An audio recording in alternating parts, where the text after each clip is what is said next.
Queridos, tema da nossa terceira semana da nossa série Forjados para a Guerra, as armas da nossa milícia. Eu quero falar sobre as nossas armas. E na verdade, eu quero falar das armas, mas eu quero falar por que ou o que nós devemos proteger através das armas da nossa milícia. 2 Coríntios capítulo 10, no versículo 3, diz assim: porque embora andando na carne, não militamos segundo a carne. Porque as armas da nossa milícia não são carnais, e sim poderosas em Deus para destruir fortalezas, anulando nós sofismas e toda altivez que se levante contra o conhecimento de Deus, e levando cativo todo pensamento à obediência de Cristo. Numa outra versão, quero compartilhar com você em 3 versões, diz assim: embora sejamos humanos, não lutamos conforme os padrões humanos. Usamos as armas poderosas de Deus e não as armas do mundo. Para quê? Para derrubar as fortalezas do raciocínio humano e acabar com os falsos argumentos. Destruímos todas as opiniões arrogantes que impedem as pessoas de conhecer a Deus. Levamos cativo todo pensamento rebelde e o ensinamos a obedecer a Cristo. Essa é a nova versão transformadora, NVT. E também uma outra versão, que está bem parecida com a primeira: porque embora andemos na carne, não lutamos segundo a carne. Porque as armas da nossa luta não são carnais, mas poderosas em Deus para destruir fortalezas. Destruímos raciocínios falaciosos e toda arrogância que se levanta contra o conhecimento de Deus. E levamos cativo todo pensamento à obediência de Cristo. Amém? 3 versões, existem muitas outras versões. Apóstolo, quando eu pego uma versão da Bíblia, o que significa? Significa que aquela versão, ou ela é mais atualizada, ou ela está mais completa, ou ela tem dá uma outra nuance da palavra, usa algumas palavras diferentes, ou ela foi traduzida por uma outra pessoa, por um outro... por uma outra editora, mas todas elas trazem a essência da palavra de Deus. Então existem versões que são mais antigas, que são mais usadas. Tem a NVI, que muitos jovens aqui já têm a Bíblia NVI, que é a nova versão internacional. Muita gente usa essa versão. Também tem a Bíblia na linguagem de hoje. Apóstolo, qual eu compro? É muito importante que você compre uma Bíblia que você entenda, que você consiga ler, que ela possa ser a sua Bíblia, para que você possa anotar, fazer as suas anotações. Você pode ter outras Bíblias para estudo, mas eu gosto que você tenha também uma versão mais padronizada. Para quê? Para que você depois não fique boiando, lê um texto, você nem sabe, aquele texto nunca li e tudo mais. Então, esse é um texto muito conhecido por nós, né? Muitos aqui que já são mais antigos na fé, certamente já leram esse texto, mas talvez alguns nunca leram esse texto, principalmente nessas 3 versões. Eu gostei muito dessa, porque eu achei completa, a NVT, que diz: para derrubar as fortalezas do raciocínio humano e acabar com os falsos argumentos. Destruímos todas as opiniões arrogantes que impedem as pessoas de conhecer a Deus. Por quê?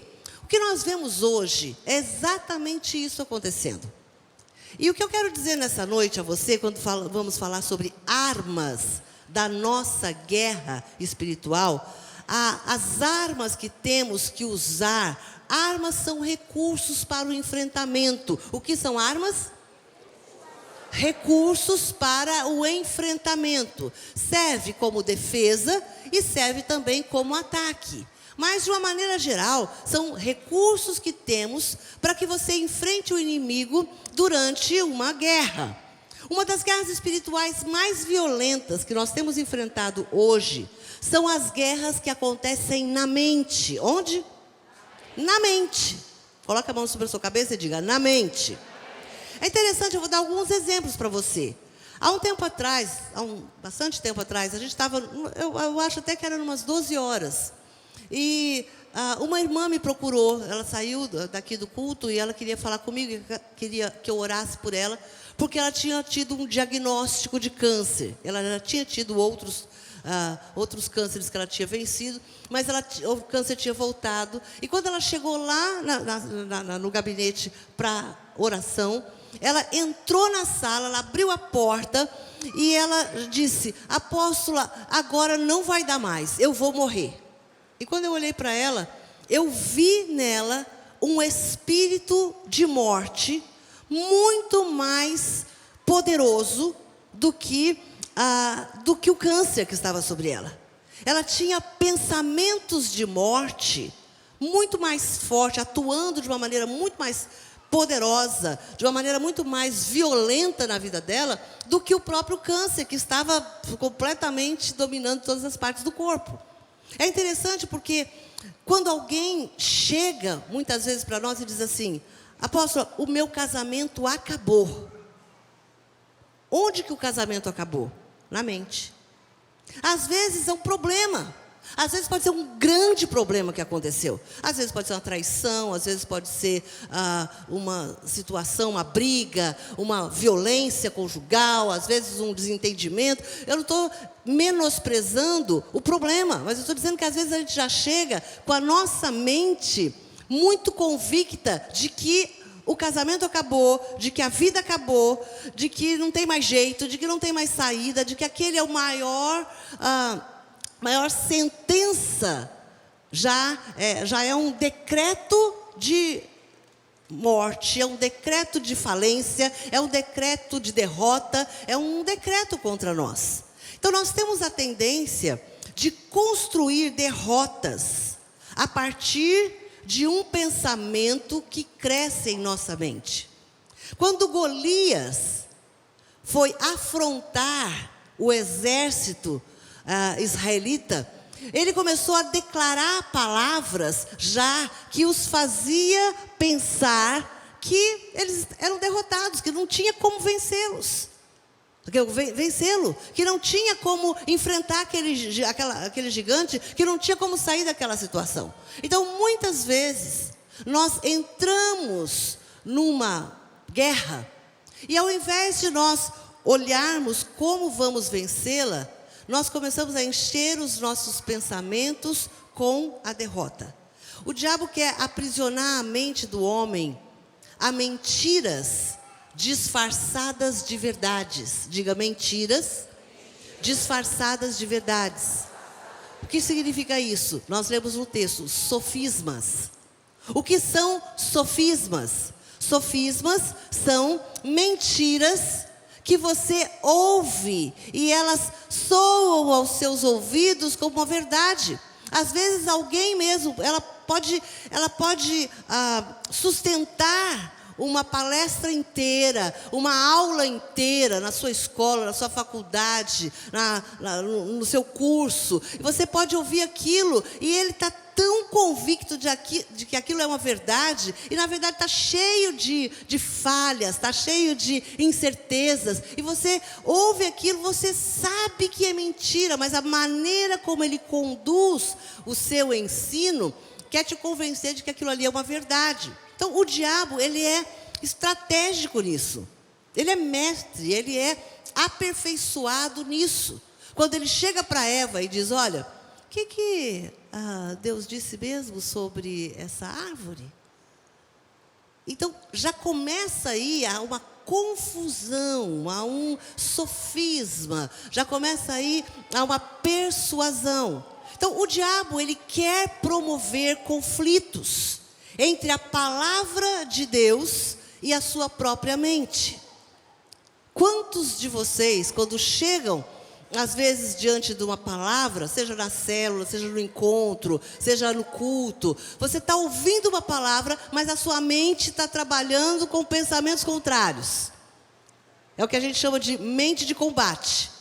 Às vezes a gente está procurando um argumento, procurando um conceito, procurando alguém que eu ouvi dizer que aquela palavra que o pregador, que o apóstolo, que estão pregando agora, ela não é tão verdade assim. Então a gente começa a procurar. E aí você pensa, da onde vem esses pensamentos que me perturbam? Esses pensamentos, eles não vêm de Deus.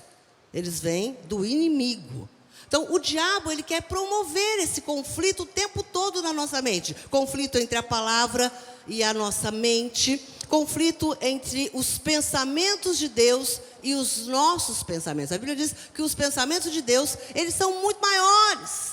Eles são muito mais complexos, são muito mais perfeitos do que os nossos pensamentos. Às vezes a gente constrói um pensamento e quando a gente vai na Bíblia para checar o que Deus pensa acerca daquilo que estamos pensando, a gente percebe que os pensamentos de Deus são muito mais amplos.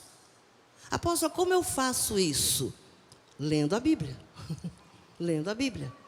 Só ouvir uma vez a semana a palavra, uma pregação, e você se satisfazer com isso, não é suficiente, irmãos. É como se você sentasse na sua mesa, na mesa da sua casa, e você almoçasse só uma vez a semana, só domingo.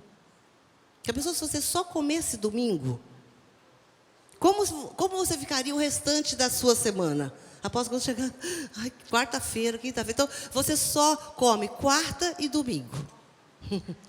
Então, vamos fazer assim, é uma dieta boa, né? Pelo menos assim, você vai emagrecer, mas você não vai só emagrecer. Você vai adoecer. Você vai ficar fraco. Você vai ficar sem força alguma. Você vai ter que continuar fazendo todas as coisas que você faz, porém, sem nutrientes suficientes para que você possa viver. Então, a mesma coisa na nossa vida espiritual. Se eu não me alimento da palavra, todos os pensamentos, todos os conceitos, tudo aquilo que é lançado contra mim, me pega de uma maneira, sabe, enfraquecida. É como se eu estivesse fraco e eu estivesse me alimentando. Quando você fica sem comer, você pega a primeira coisa, que você fica muito tempo sem comer, você está com muita fome.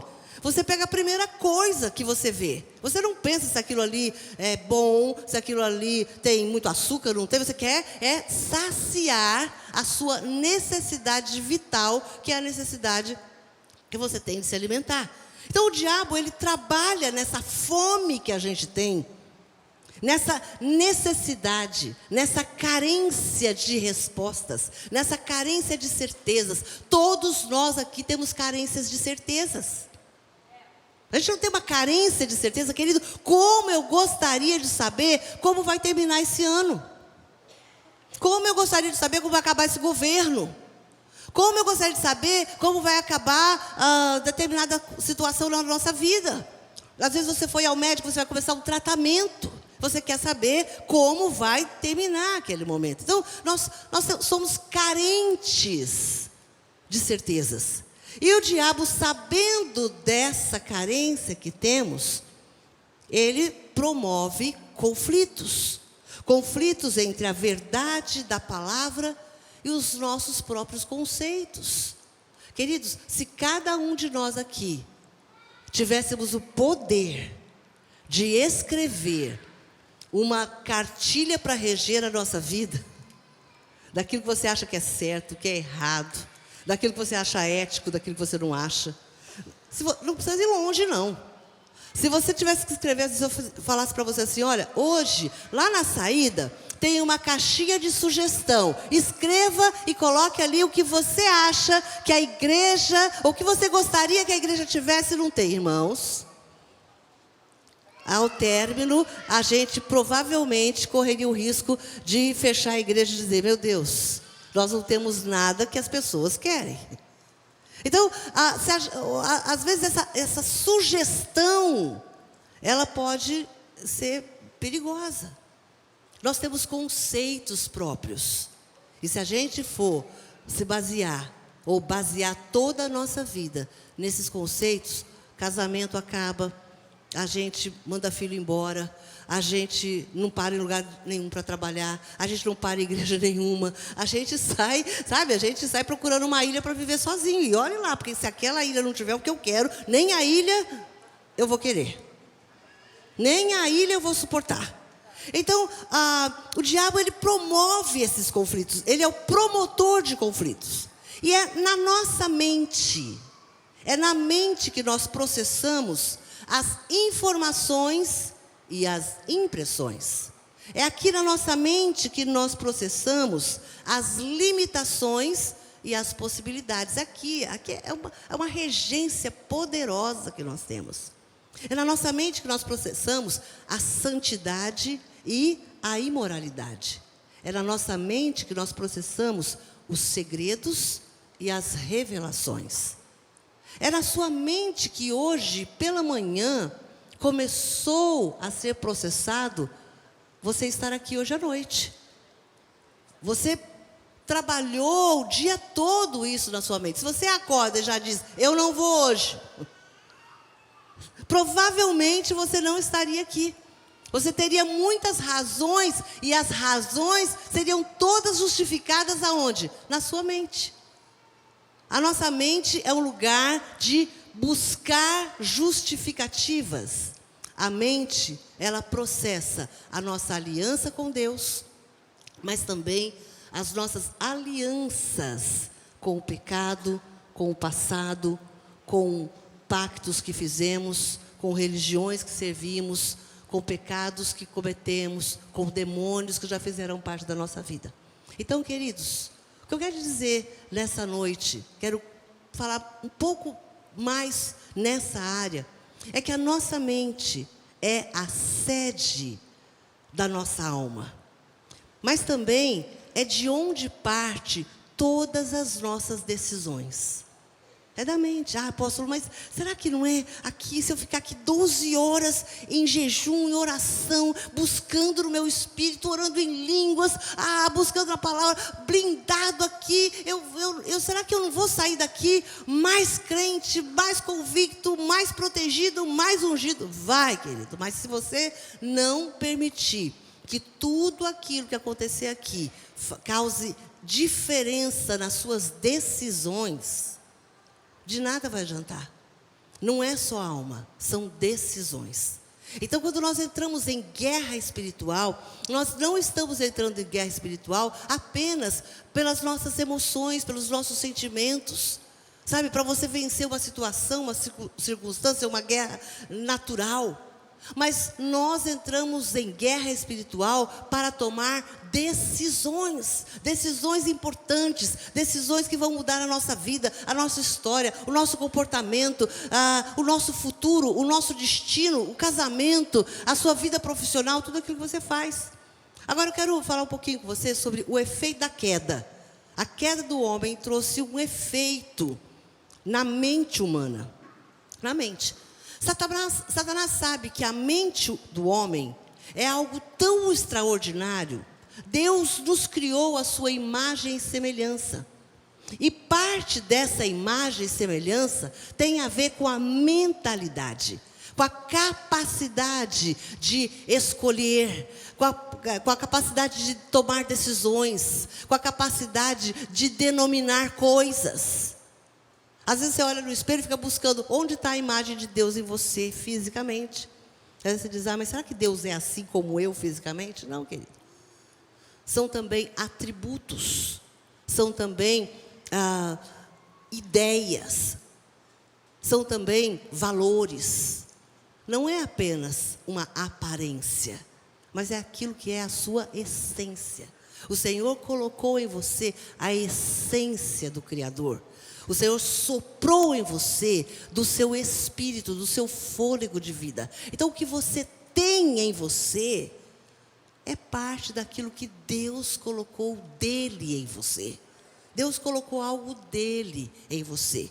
E Satanás sabe que a sua mente, que a mente do homem é uma mente extraordinária, cheia de capacidade, cheia de inteligência, cheia de habilidades, ideias novas. O Senhor conhece, o Senhor pôs isso em você, e o diabo sabe disso. Tanto que a primeira coisa que ele fez, a primeira coisa que Satanás fez foi ferir a mente do homem. Foi roubar do homem os seus pensamentos. Ele lançou uma semente de dúvida na mente de Eva, quanto à ordem que Deus tinha dado a ela, quanto a obedecer à vontade de Deus. Quantas vezes, querido, você já ficou em dúvida quanto a tomar uma decisão? sabendo que aquela decisão era o que Deus queria para você. Às vezes a gente diz, Senhor, revela qual é a sua vontade. Deus revela, ele fala, mas Senhor, mas eu não quero fazer essa vontade. Então, há uma diferença entre revelação e obediência. Diga comigo, há uma diferença entre revelação e obediência. Há uma diferença entre você dizer para alguém, eu te amo, e você decidir casar com ela e construir uma família. Às vezes você ama muito a pessoa que você está namorando. E aí você está estendendo esse namoro por 2, 3, 4, 5, 10, 12 anos. Então, há uma diferença entre você dizer que ama e decidir construir com ela um futuro, uma família. Então, é a mesma coisa. Nós precisamos entender que há uma diferença entre conhecer a boa, perfeita, agradável vontade de Deus e obedecer o que Deus tem para você. Então, o que o diabo quer fazer? O diabo quer resistir à tua obediência. Não é a revelação. Você abre às vezes a Bíblia e uau, Deus falou comigo, glória a Deus. Quem aqui já Deus falou com você em algum momento da sua vida? Levanta sua mão. Deus falou com você, glória a Deus. Deus fala conosco por meio da palavra, por meio de profeta, por meio da pregação. Deus fala conosco, mas aí tomar uma decisão com relação àquilo que Ele está falando faz toda a diferença na nossa vida. E Satanás, sabendo disso, o que ele faz? Ele interrompe. Ele levanta uma barreira entre você saber o que Deus quer e obedecer ao que Deus quer. Entre revelar a você aquilo que precisa ser transformado, aquilo que precisa ser mudado, aquilo que precisa ser quebrado, rompido na sua vida e de fato você fazer isso. Fazer com que isso aconteça. Então há duas pessoas disputando o controle da sua mente. Apóstolo aqui. Óbvio, Satanás e o Espírito Santo. Há duas pessoas disputando você, disputando a sua mente. Do lado de fora, Satanás, com imagens, pensamentos, ideias, conceitos. E do lado de dentro, o Espírito Santo, com a palavra, ministrando, convencendo, trazendo arrependimento, quebrantando. Então são duas pessoas com palavras completamente antagônicas, completamente diferentes uma da outra. São duas forças contrárias, são dois pensamentos contrários. Agora presta atenção, eu e você decidimos a quem vamos submeter a nossa mente. Apóstola, põe a mão na minha cabeça. Eu posso colocar a mão na sua cabeça? Posso orar por você? Posso quebrar fortalezas espirituais que estão amarrando a sua mente? Mas, querido, quem decide a quem vai submeter a mente é você. Essa decisão ela é pessoal, a mente é sua. A mente é minha. A decisão é sua, a decisão é minha. Agora preste atenção, Satanás traz um pensamento enganoso e mentiroso de que não podemos controlar a nossa mente. Tem muita gente que acha que não tem controle sobre a mente. Pastor, eu não tenho controle sobre os meus pensamentos. Tem. O Espírito Santo, Ele é aquele que nos governa. Enche a tua mente das coisas do Senhor. Enche a sua mente com a palavra. Apóstolo, é fácil para a senhora falar, porque a senhora é apóstolo. Não, não é não, meu filho. Tem dias que a gente acorda. Acho que essa semana, não sei se foi essa semana ou semana passada. Eu acordei, mas eu estava tão azeda. Estava não? Mas eu achei, eu tenho esse sentimento de que eu estava. Sabe, é interessante. Eu acordei, eu falei assim, eu acho que hoje eu não estou bem. Estava vendo. Eu acordei, sabe quando até a gente, quando as pessoas falam pra gente, você ainda pode até pensar, não, ele está sendo exagerado. Agora, quando você mesmo sabe que você não está bem, porque o negócio está feio. E eu falei, gente, o que eu vou fazer? O que eu vou fazer com esse humor? Eu acho que foi que dia? Acho que foi domingo ainda, no dia do Senhor. Oh, meu, perdoa. Pecado 2 vezes. Foi um dia aí dessa semana. Mas eu acordei e falei, Senhor, eu estou contrariada no meu espírito. Contrariada, não era nem do espírito, não. Contrariada na mente. Sabe aquela coisa? Parece que a sua mente está com a mente de combate. Parece que tudo que você ouve, fala assim, não, mas não vai dar certo. Isso não... E aí parei um momento e falei, meu Deus, isso é, de fato, o inimigo querendo começar o dia já me detonando. Então, já foi uma prática daquilo que eu estou pregando para você hoje. Porque muitas vezes a gente acorda pela manhã ou no decorrer do nosso dia e parece que assim, sabe aquela coisa que muda o clima? Sabe aquela frente fria que vem? Aquele mau tempo. Eu moro em Penedo, tem dia que a gente acorda, está um sol do lado de cá, quando a gente olha para o lado de lá, está tudo escuro. Eu falo, meu Deus, daqui a pouco o lado de lá vai vir para o lado de cá. Então você já pode esperar, que quando dá umas 10 horas, o negócio começa a fechar o tempo. Lá tem uma coisa que às vezes meio-dia fecha o tempo e chove. Aí você fala, meu Deus, de repente, eu abri a janela e estava um sol tão bonito, de repente tudo fechou. Isso acontece muitas vezes na nossa mente. A gente acorda crente, você faz a sua devocional, Deus falou com você, mas lá pelas 10 da manhã, lá para meio-dia, 2 da tarde, o negócio começa a fechar, começa a vir uma nuvem do tamanho da mão do homem, pronto para armar uma tempestade na sua mente, e ai daquele coitado que vai ser o primeiro que vai te encontrar. Porque ele vai pegar todos os raios, todos os trovões. Então, sua mente é sua, meu querido. Minha querida irmã, é você quem decide quais os pensamentos que vão se alojar dentro da sua mente, vão se instalar.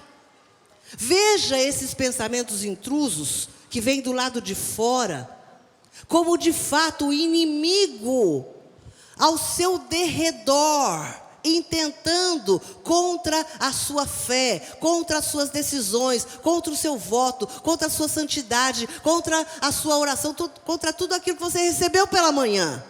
Ou pela noite antes de dormir, ou quando você estava ouvindo uma palavra lá no seu carro, ou quando você ligou lá no YouTube, você começou a ouvir a palavra e você se encheu daquela palavra, mas de repente o diabo começa a vir do lado de fora, rugindo como um leão ao seu derredor, com palavras, com pensamentos de condenação, de acusação, de limitação, de mau humor, de paralisia, de ira, de ressentimento, de raiva, impedindo o seu avanço, impedindo a sua conquista, impedindo que você seja livre para abençoar pessoas.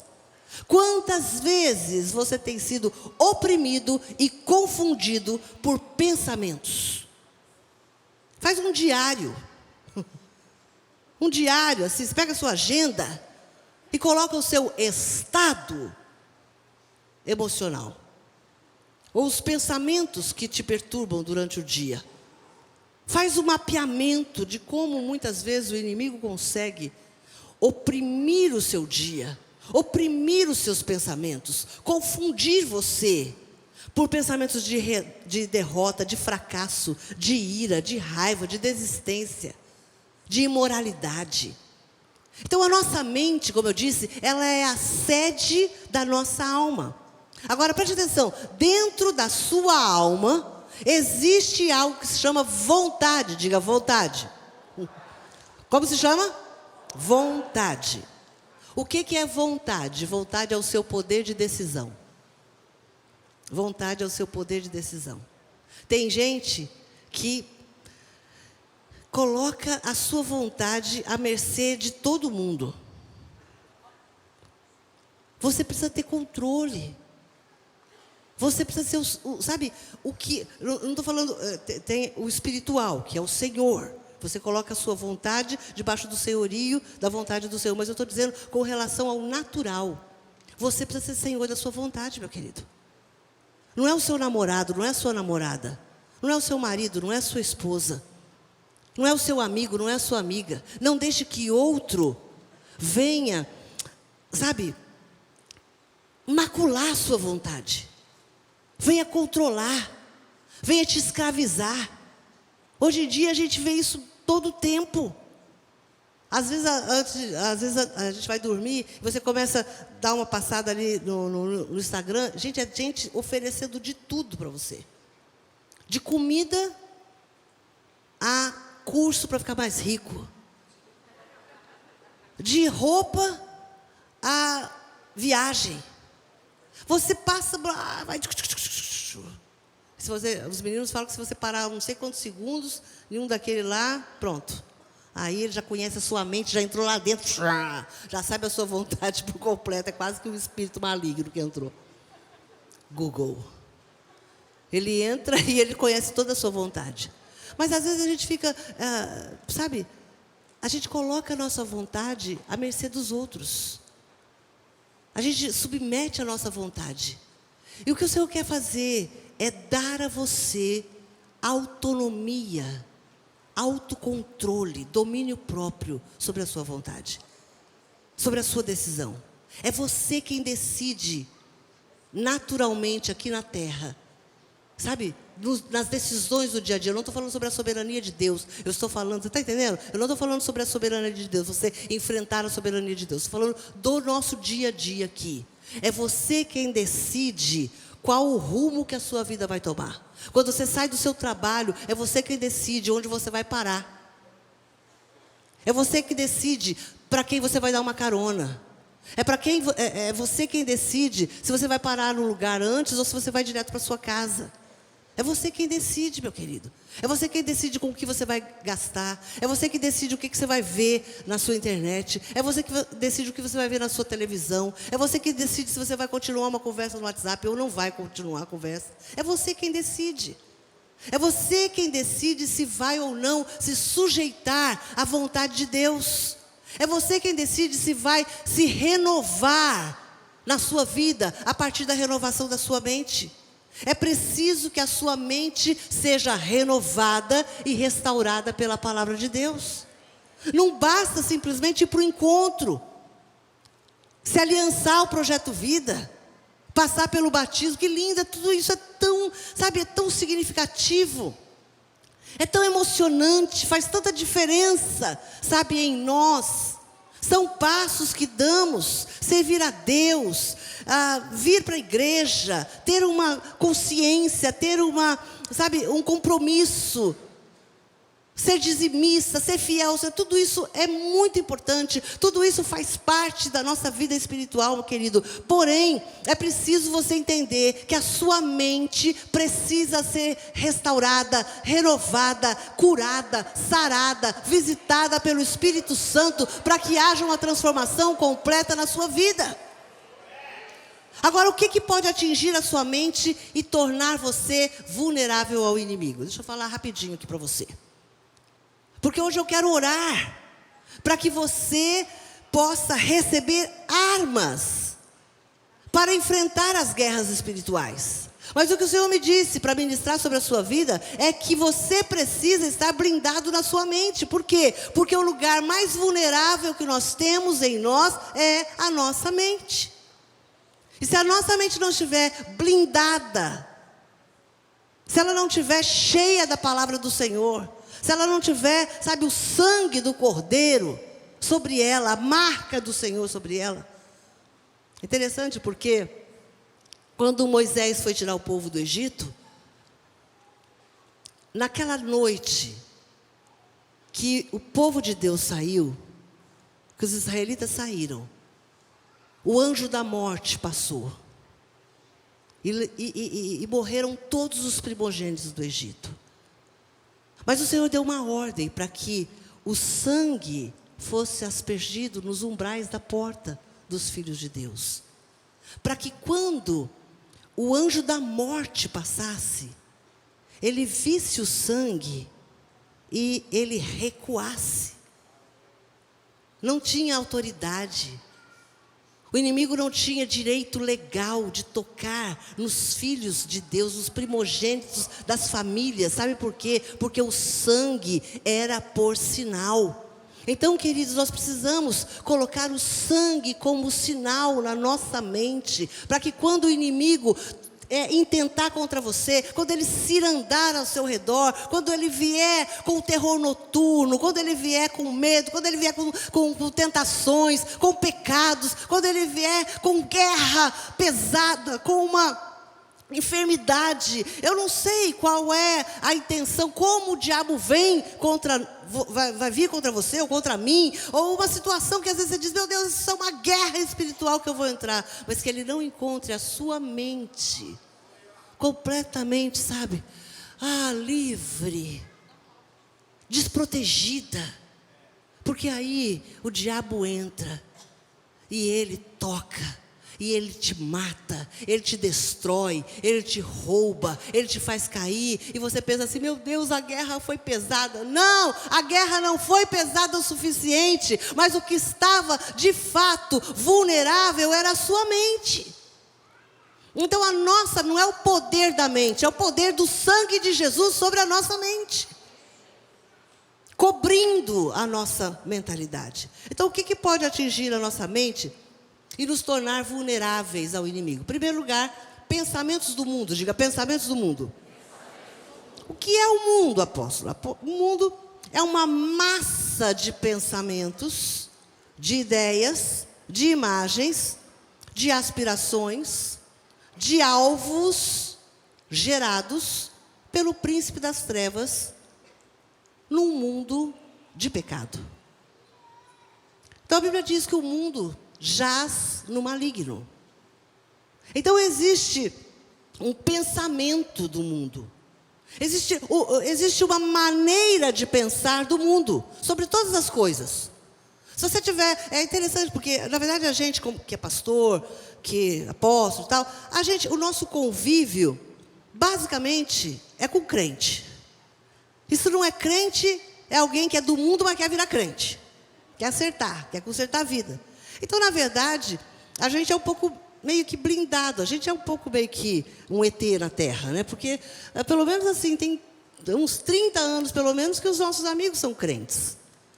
Que a gente anda com crente, que a gente tira férias com crente, que a gente trabalha com crente, que a gente... Então, a gente está um pouco protegido, mas eu sei que a maioria de vocês não. A maioria de vocês aqui trabalha em lugares que apóstolo é pesado. Apóstolo não tem um crente onde eu trabalho. E aí, meu filho, eu imagino que você deve ver e ouvir tudo quanto é coisa que eu acho que na minha vida inteira eu nunca ouvi. Você é capaz de ouvir num dia e ver num dia aquilo que eu nunca vi nem em filme. O que as pessoas contam. Então, por quê? Porque existe uma mentalidade do mundo. Existe uma linguagem. O mundo existe uma maneira do mundo pensar.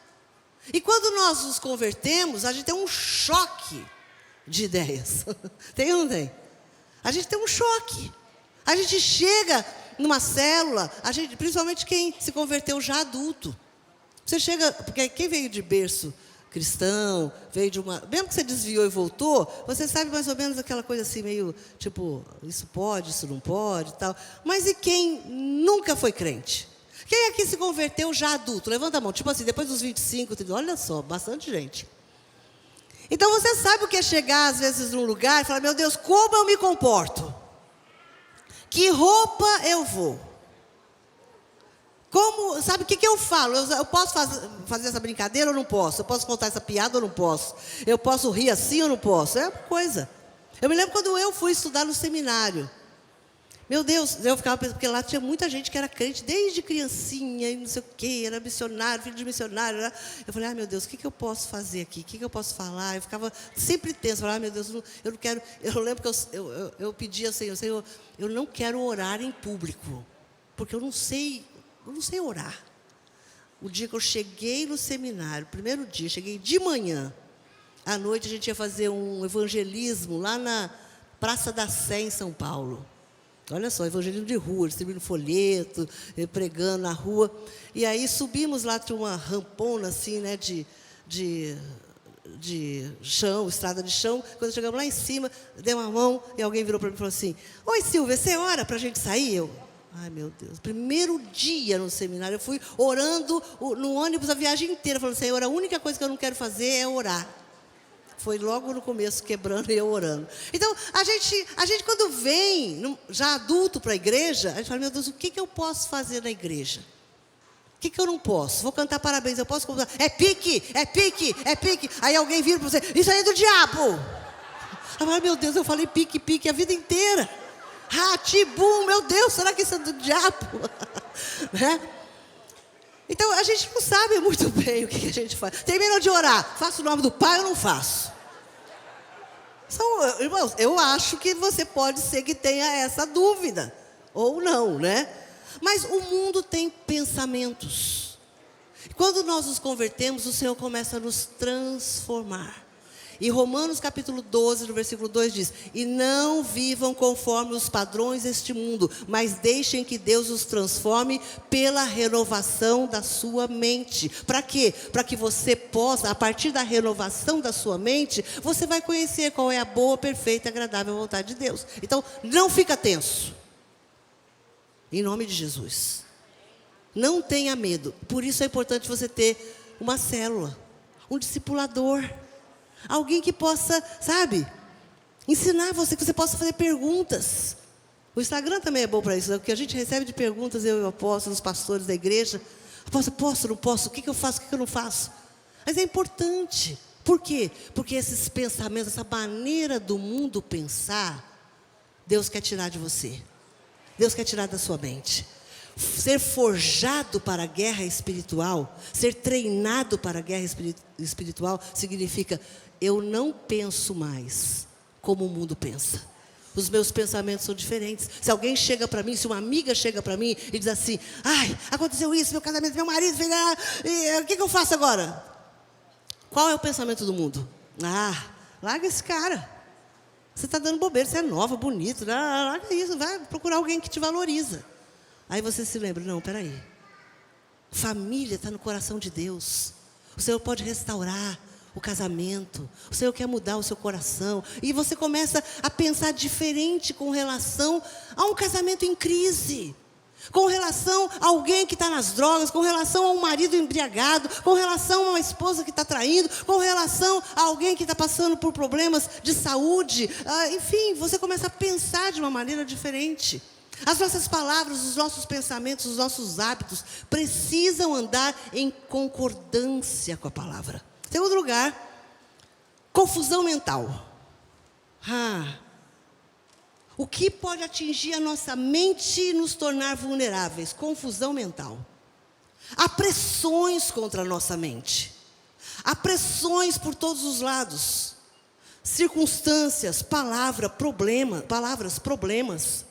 Gente, nós passamos dias onde as pressões, principalmente aqueles que são patrões, ou que estão num trabalho que é instável, sabe, que tem uma vida meio instável financeira, você vive uma pressão. E essas pressões, muitas vezes, elas trazem confusão na nossa mente. Paulo nos adverte para que nós não sejamos influenciados pelas pressões externas. Se nós deixarmos a nossa mente livre para essas influências, para palavras, para aquilo que as pessoas falam sobre você, para aquilo que as pessoas falam contra você, sabe, querido, você vai enlouquecer, você vai pirar, você vai ficar, sabe, insano, você vai ficar confuso. E uma mente confusa e perturbada não pode processar, discernir, compreender, obedecer aquilo que Deus fala. Então o inimigo, ele traz confusão mental.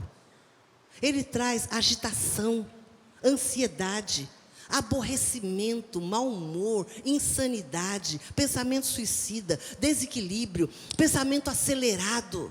Apóstolo, eu pensei que isso aí era um remédio que eu estava tomando. Apóstolo, eu pensei que isso aí era fase, era adolescência. Eu pensei que isso aí era TDAH. Eu pensei que isso aí era não sei o quê, era coisa da minha cabeça. Não, queridos. Muitas vezes pode sim até ser alguma coisa que você precisa tratar. Mas às vezes você precisa entender que pode ser o inimigo perturbando a sua mente, confundindo a sua mente. O que eu faço, apóstolo, então? Conserve o seu pensamento firmado em Deus. Conserve o seu pensamento firme em Deus e na palavra de Deus. Sabe, a gente tem que aprender a descansar na palavra. Confiar na palavra. Ter segurança no que Deus diz. Ter segurança no que o Senhor fala. Porque às vezes a gente gasta tanto tempo procurando, sabe, no achismo. Procurando coisas para pensar. Quando Deus diz, em paz me deito e pego logo no sono. E aí você deita e não, eu não pego no sono, eu pego no celular. Eu pego nos problemas, eu me apego nos problemas. Então a gente precisa entender conceitos. Quando a nossa mente está constantemente voltada para os problemas, para as dificuldades, você não tem tempo de renová-los pela palavra do Senhor. Então, inverta isso. Ao invés de você gastar tempo pensando nos problemas, gaste tempo buscando na palavra o que a palavra diz sobre os seus problemas. Apóstolo, quando eu faço isso? Faça isso quando você levanta. Faça isso quando você vai deitar. Você vai ver que isso já vai mudar muito a sua noite de sono e o seu dia de trabalho. Terceiro lugar, fracassos, desfalecimento, queda. Muitas vezes as pressões são tão grandes que a gente cansa de confessar a fé. Você já passou um problema tanto tempo, ou por tanto tempo, que você ficou até cansado espiritualmente? Fala a verdade, cansado na fé. Apóstolo, eu estou cansado de orar por isso. Eu estou cansado de clamar por isso. Estou cansado de confessar a palavra a respeito disso. Uma mente fracassada é uma mente derrotada. Então, querido, o diabo quer, de fato, que você se sinta um fracassado diante daquilo que você tem buscado e orado. Quando a sua mente é renovada, embora o problema continue a existir, embora a pressão persista, você tem que se fixar na palavra.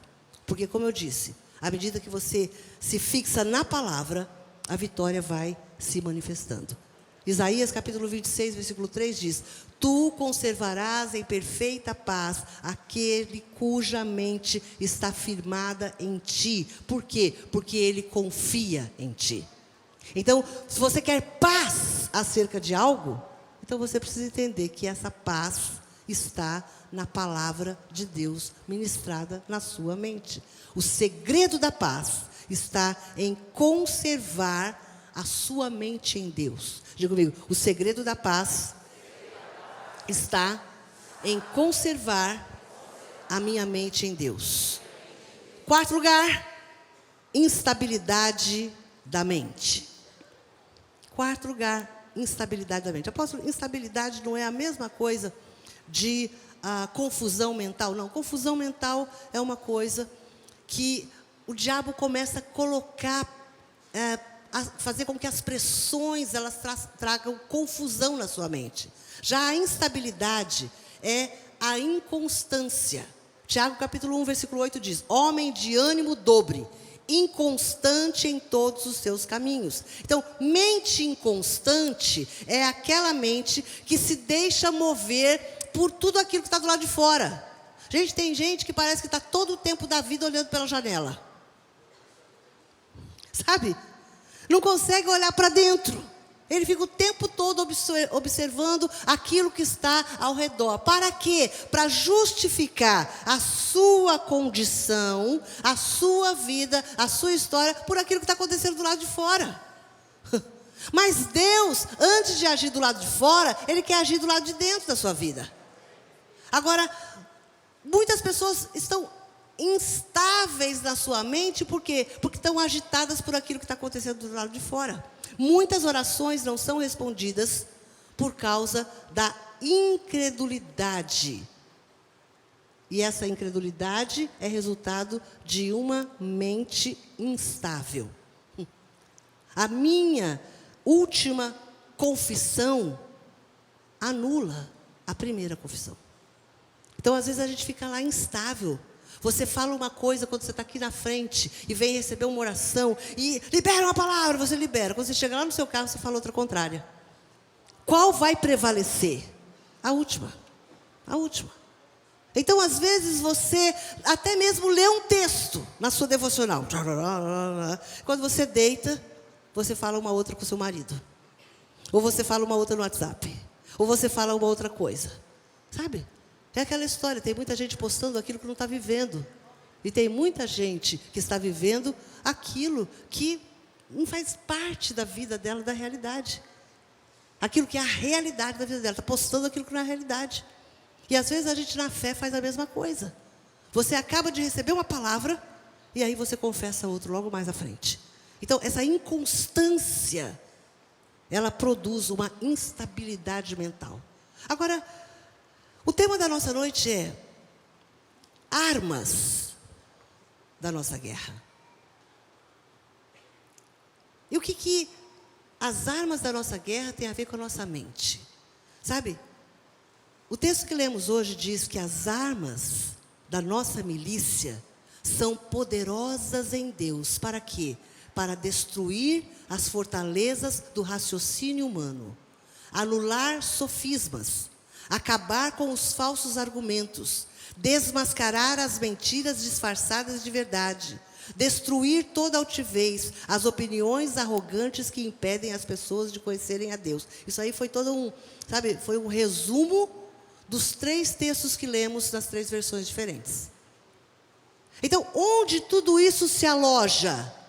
Fortalezas do raciocínio, sofismas, falsos argumentos, mentiras disfarçadas de verdade, altivez, opiniões arrogantes que impedem as pessoas de conhecerem a Deus. Onde fica alojado tudo isso? Na mente. Então, o que nós precisamos fazer? Entender que as armas das nossas guerras espirituais são poderosas em Deus para destruir os ataques do diabo que intentam contra a nossa mente.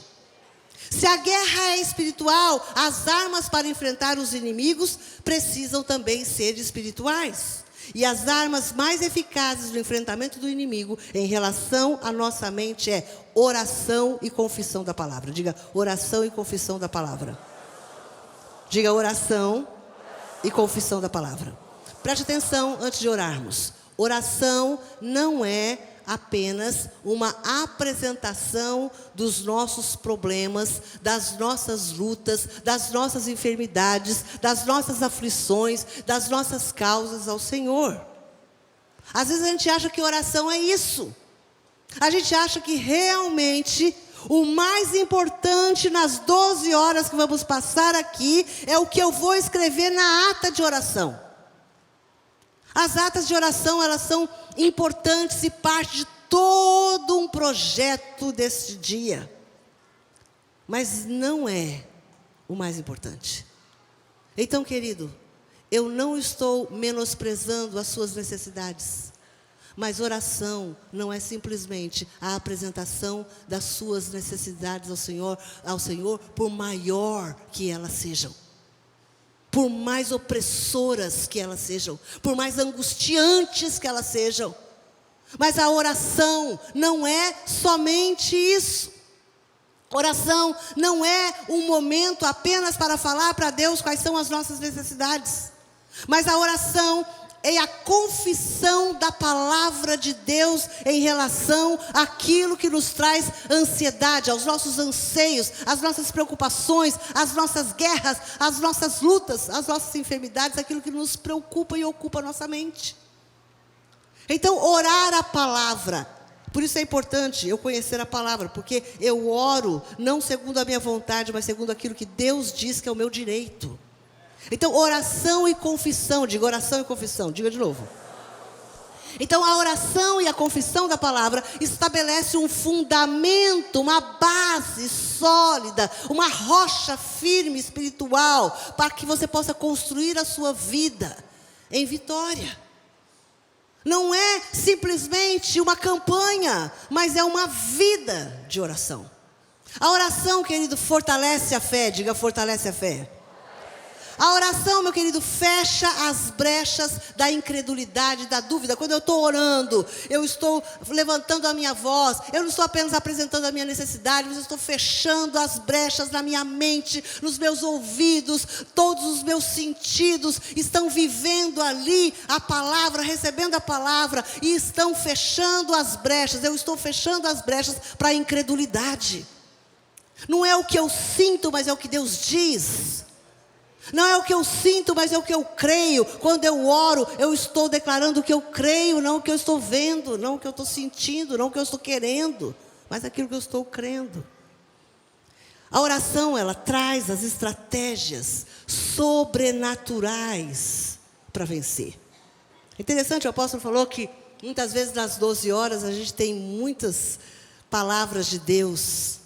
A gente tem muitas ideias, a gente tem muitas respostas. Por quê? Porque enquanto oramos, o Senhor vai revelando estratégias.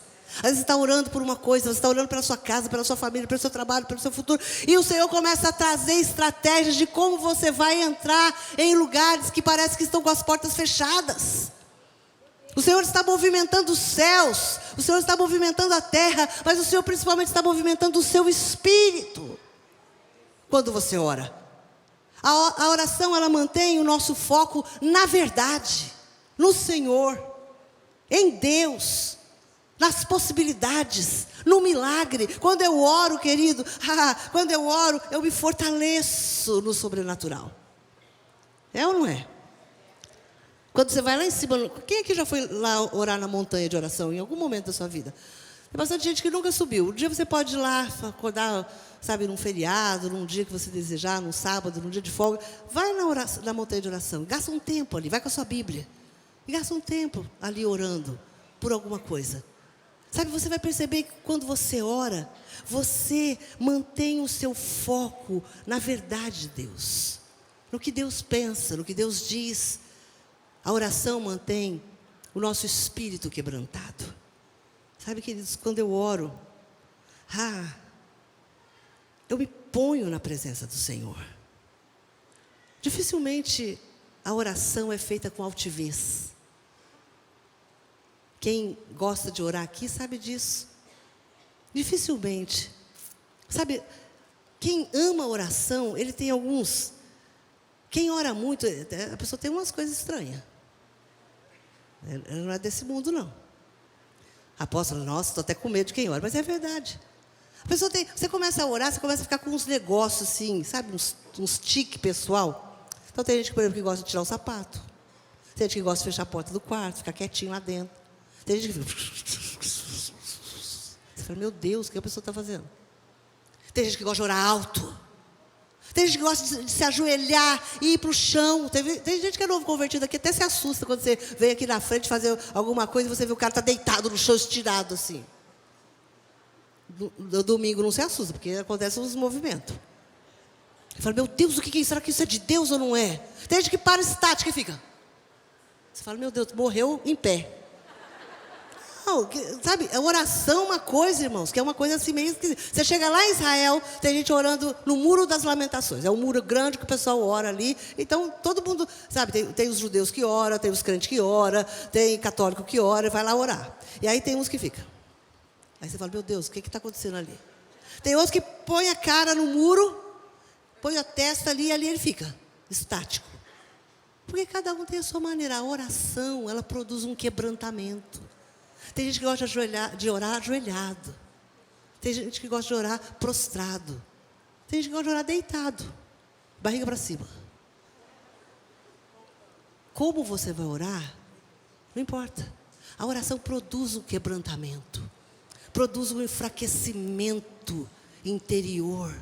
Sabe, não é você, não é por você. Você não se preocupa com a beleza, você não se preocupa se está chorando, se está caindo, sabe, se está caindo catarro. Você não se preocupa. Pelo menos quando você está lá no seu quarto orando. Porque é o seu momento com Deus. Produz quebrantamento. E por fim, a oração produz. E na verdade, quando eu comecei a preparar essa palavra, essa foi a primeira palavra que Deus me deu. Essa foi a primeira frase que Deus deu sobre essa noite. Que a oração, como arma de guerra, produz entrega, dependência e confiança. Entrega, dependência e confiança. Entrega, dependência e confiança. Sabe, por isso que é uma arma poderosa. Porque quando nós oramos, nós entregamos. Nós nos tornamos dependentes de Deus. Sabe, querido, quando você ora por uma coisa, por uma pessoa que está doente, pelo casamento, pelo filho, por uma causa, a oração faz com que aqui dentro você entregue para o Senhor. Oração sem entrega é queda de braço. Alguém vai sair cansado ou ferido. Tem muita gente que está fora da igreja porque está ferido. Tentou brigar com Deus, lutar contra Deus. E está ferido. Então na oração a gente aprende a entregar. A gente aprende a depender. E a gente aprende a confiar. Lá no Salmo 37, antes de orarmos, diz: entrega o teu caminho ao Senhor, confia nele, e o mais Ele fará. Sabe, queridos, essa é a maior certeza que nós podemos ter quando nós entramos numa guerra espiritual.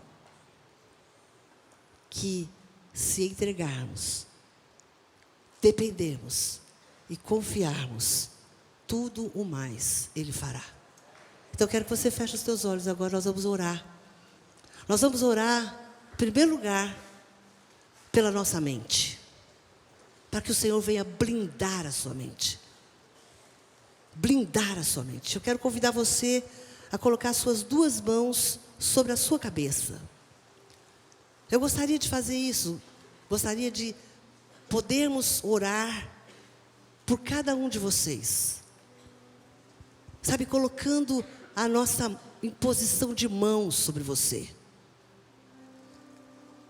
E até pensei de fazer isso nessa noite, mas o Senhor falou comigo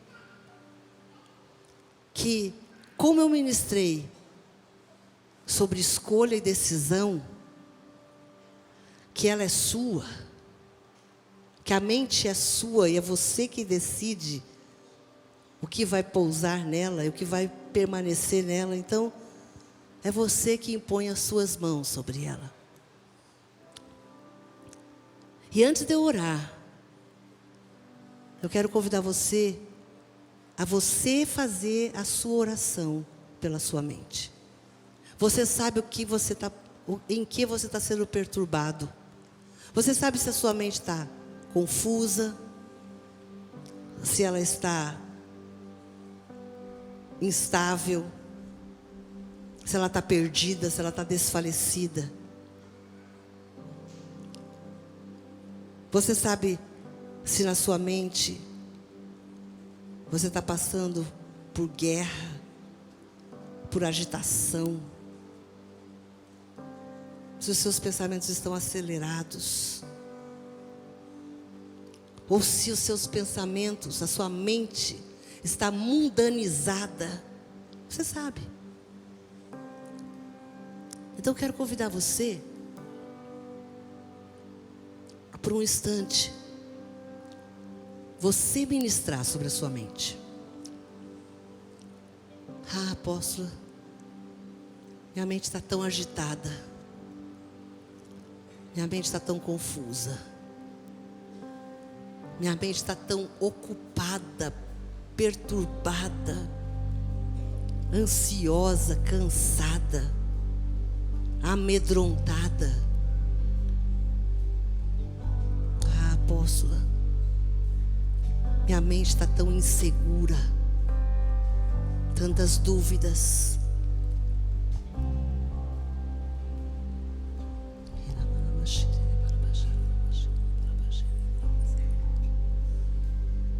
Ministre com autoridade. Com autoridade. Para que você não seja mais escravo de uma mente mundana, escravo de uma mente confusa, escravo de uma mente desfalecida, de uma mente instável. Em nome de Jesus. quero orar agora com você. Quero que você se coloque de pé. Pai, em nome de Jesus.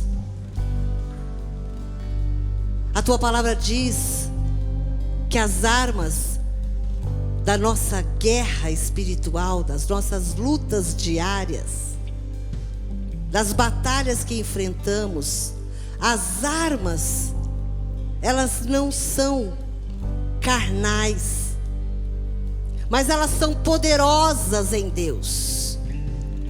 E agora, Senhor, em nome de Jesus, que o Senhor venha nos entregar estas armas em nossas mãos. A oração, Senhor, que nos fortalece. Pai, em nome de Jesus, todas as mentiras e sofismas e dúvidas com relação à oração, que ela caia por terra agora em nome de Jesus. Que nós possamos receber agora aqui, Senhor, nesta noite, essa arma poderosa, Senhor, como um desafio pessoal. Senhor, que em nome de Jesus nós possamos nos derramar na tua presença em oração. Senhor, que essa seja uma igreja que ore. Senhor, que aqui tenha maridos, pais que orem pela sua casa e pelo seu filho, esposas que orem. Levanta aqui, Senhor, mulheres de oração. Levanta aqui, Senhor, homens de oração. Levanta aqui, Senhor, empresários de oração. Levanta aqui, Senhor, filhos que oram pela sua casa. Que haja concordância, Senhor, porque a tua palavra diz que não tem como andar dois juntos se não houver concordância. Senhor, que aqui maridos e esposas possam entrar em concordância com relação à oração. Senhor, que filhos e pais possam entrar em concordância com relação à oração. Senhor, nós cremos que no próximo domingo, quando passarmos aqui por 12 horas, levantando a nossa voz em adoração e oração e palavra, confessando a tua palavra, Senhor, muralhas vão cair. Nós cremos, ó Deus, que gigantes serão vencidos. Nós cremos, ó Deus, que ossos secos serão levantados como um exército. Nós cremos, ó Deus, que milagres haverão de ser manifestados em famílias, no corpo, na alma. Nós cremos, Senhor, que enfermidades serão curadas. Cremos, ó Deus, que aquilo que está retido será liberado. Deus, nós vamos levantar a nossa voz em autoridade, em ousadia, em fé, em coragem. Pai, em nome de Jesus, traga os teus filhos para a oração. Levanta os teus filhos para a oração. Senhor, que ao escrevermos os nossos pedidos e as nossas necessidades, o nosso coração queime, Senhor. Em nome de Jesus, que toda religiosidade caia por terra e que o nosso coração queime pela tua ação poderosa. Senhor, nós cremos de que a oração pode movimentar os céus da nossa nação. Nós cremos, ó Deus, que a oração pode quebrar todas as cadeias e as fortalezas que se levantam contra nós. Nós cremos, ó Deus, que a oração pode mudar o destino da nossa casa, o destino dos nossos filhos, o destino da nossa cidade, o destino do nosso país, ó Deus, nós cremos. Por isso, Senhor, levanta aqui intercessores. Dá-nos esta arma poderosa, Senhor. Dá-nos esta arma poderosa, Senhor. Nós cremos, nós cremos, nós cremos. Obrigado por assistir até aqui. Se inscreva em nosso canal para que você possa acompanhar as nossas pregações e venha fazer parte da família Projeto Vida. Você quer entregar sua vida a Jesus? Fale conosco agora e saiba de uma coisa: há uma prosperidade de Deus em sua direção. Se você quer participar de nossos projetos, você pode aqui mesmo fazer parte disso e tenho certeza que Deus vai abençoar você. Até lá!